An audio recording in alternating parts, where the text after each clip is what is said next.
कौन मूर्ख व्यक्ति होगा जिसको ये नहीं पता होगा कि सपा के शासन में दलितों के साथ क्या अत्याचार होता था, क्या क्या होता था। घर से पकड़ पकड़ के इनकी कुटाई होती थी। बसपा सरकार में जितना आतंक यादव नहीं करते थे उससे ज्यादा जाटव लोग करते थे। गुंडे तो इतने हो गए थे कि गुंडों का आतंक चलता था। गांव से निकल जाते थे दो दो पिस्टल लेके यूं लहराते हुए, पल्सर 220 सीसी पे। आंखों देखी बात बता रहे हैं। सपा शासन में कितने मुसलमान आईएएस पीसीएस बन गए, कितने उच्च पदों पर पहुंच गए। सब वही खाल निकाल रहे थे, जानवरों की मीट का व्यवसाय कर रहे थे, हैं छीना झपटी कर रहे थे, चोरी उचाकी कर रहे थे। इसके अलावा और कुछ नहीं कर रहे थे। जहां नियम कानून है वहां मुसलमान नहीं है। भारत के मुसलमान का मतलब कानून से परे। जहां भी भारत के मुसलमान के ऊपर कानून नियम लागू होते हैं ना, फिर वो मुसलमान एकदम से घुटन महसूस करता है।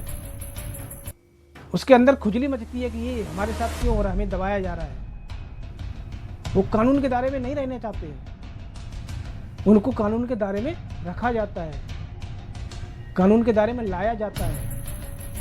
नमस्कार मित्रों, कैसे हो? उम्मीद करता हूं कुशल मंगल से होगे। जय श्री राम। पीडीए पे चर्चा करते हैं।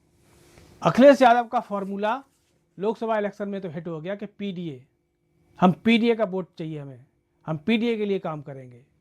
अब पीडीए की इन्होंने फुल फॉर्म नहीं बताई है, स्पष्ट रूप से नहीं बताई है। कभी कहते हैं कि पीडीए मतलब पिछड़ा, दलित, अल्पसंख्यक, ठीक है। फिर उनसे पूछा जाता है कि भाई पीडीए का फिर मतलब क्या है? ये तो आप एक विशेष वर्ग के लिए रहे। नहीं, पिछड़ा, दलित और अगड़ा। अरे भैया, जब आपको पिछड़ा भी लाना है, दलित भी लाना है, अगड़ा भी लाना है, तो फिर बचा ही क्या है? समाज तो 3 भागों में ही बटा हुआ है ना।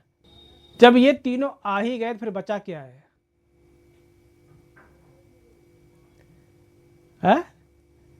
पीडीए की फुल फॉर्म कोई स्पष्ट नहीं है।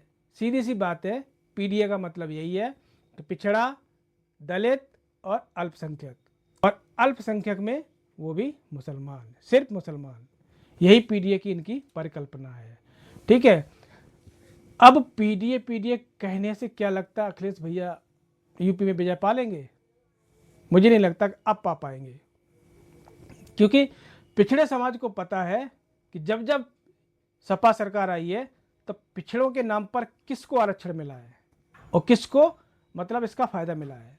गिनी चुनी एक या दो बिरादरी को, स्पष्ट रूप से 99.9% आपको सिर्फ एक बिरादरी को मिला पिछड़े के नाम पर, वो है यादव, ठीक है। 0.1% में आपके आ जाते हैं बाकी के साथ के लोग, जो इनके सांसद विधायक हैं, उन जातियों से कुछ लोग आ जाते हैं।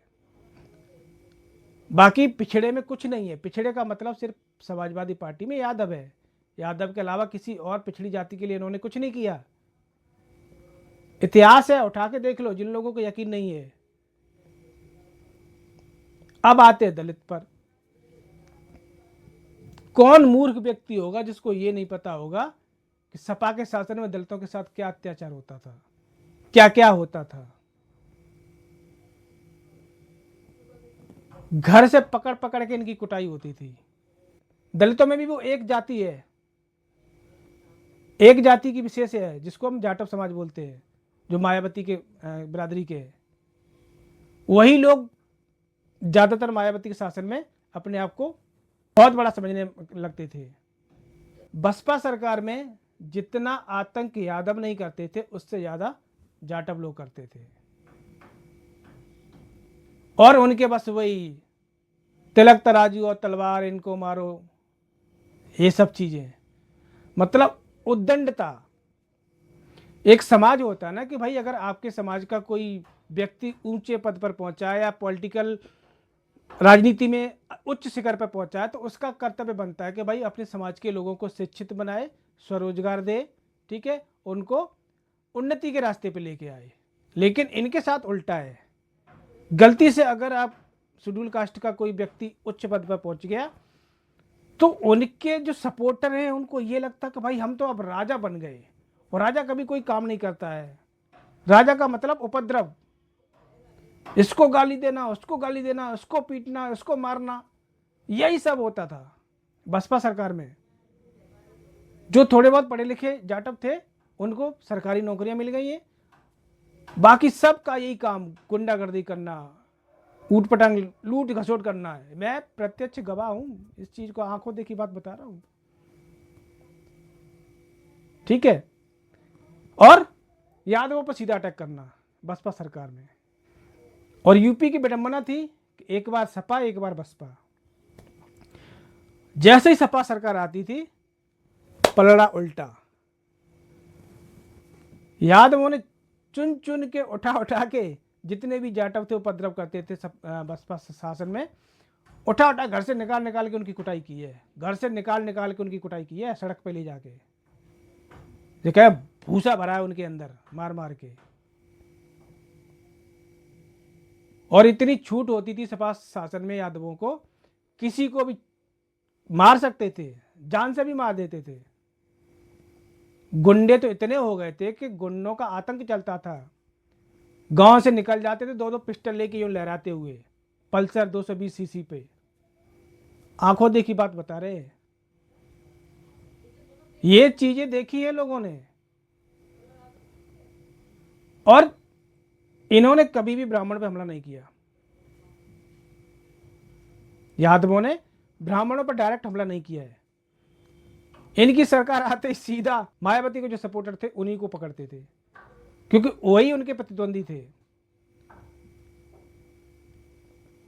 तो तुम्हें लगता है कि ये सब जो दलित लोग अपने ऊपर भुगत चुके हैं, देख चुके हैं, वो तुम्हारे साथ आ जाएंगे?